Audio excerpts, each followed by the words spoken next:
ఒరే కార్తీక్, వెళ్ళండి వెళ్ళండి. ఇప్పుడు మీరు గనుక వెళ్ళకపోతే ఆయనే లోపలికి వచ్చేస్తారు. ఆయన గాని లోపలికి వచ్చారంటే ఉన్న దాంట్లో సగం ఆయనకే పెట్టాల్సి వస్తుంది. అప్పుడు మన ఇద్దరిలో ఒకరు పస్తులు ఉండాల్సి వస్తుంది. ముందు మా నాన్నకు పెట్టు, నాకు లేకపోయినా పర్వాలేదు. అంటే ఇప్పుడు మీ కంటికి నేను మీకు కూడా పెట్టకుండా తినేదల్లా కనిపిస్తున్నానా? ఒరే కార్తీక్, ఛ! ఎందుకు నన్ను ఊరికే అరుస్తా ఉన్నావు? నువ్వెందుకురా అంత కోప్పడతా ఉన్నావు? అసలు ఎందుకు పిలిచావు చెప్పు. మన పక్కింటి వాళ్ళది పెళ్లి రోజంట, బిర్యానీ చేసుకున్నారంట.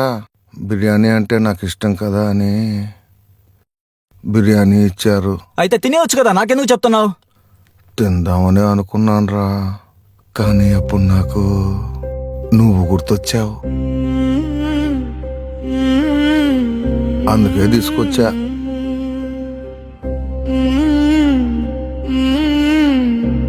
ఇదిగో తిను, చాలా వేడిగా ఉంది. మనని కన్న వాళ్లకు ఎంత ఆకలిగా ఉన్నా, వాళ్ళ కళ్ళ ముందు ఎంత ఇష్టమైన వంటకం ఉన్నా.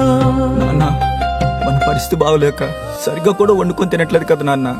మీకు బిర్యానీ అంటే ఇష్టం కదా, నువ్వు తినేయొచ్చు కదా, మళ్ళీ నా కోసం ఎందుకు తేవడం? ఒరే, తల్లిదండ్రులకు ఎంత ఆకలిగా ఉన్నా, వాళ్ళ కళ్ళ ముందు ఎంత ఇష్టమైన భోజనం ఉన్నా, నోట్లో ముద్ద పెట్టుకోగానే వాళ్ళకు గుర్తొచ్చేది వాళ్ళ బిడ్డల ఆకలి.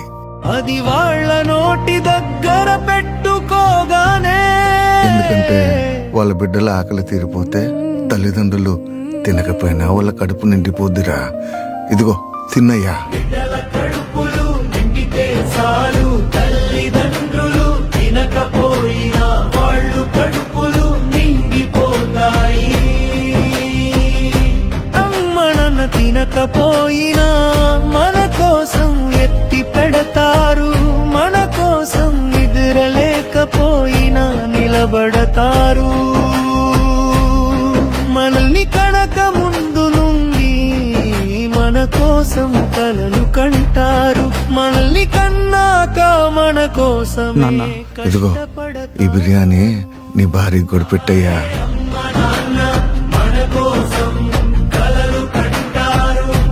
అలాగే నాన్న.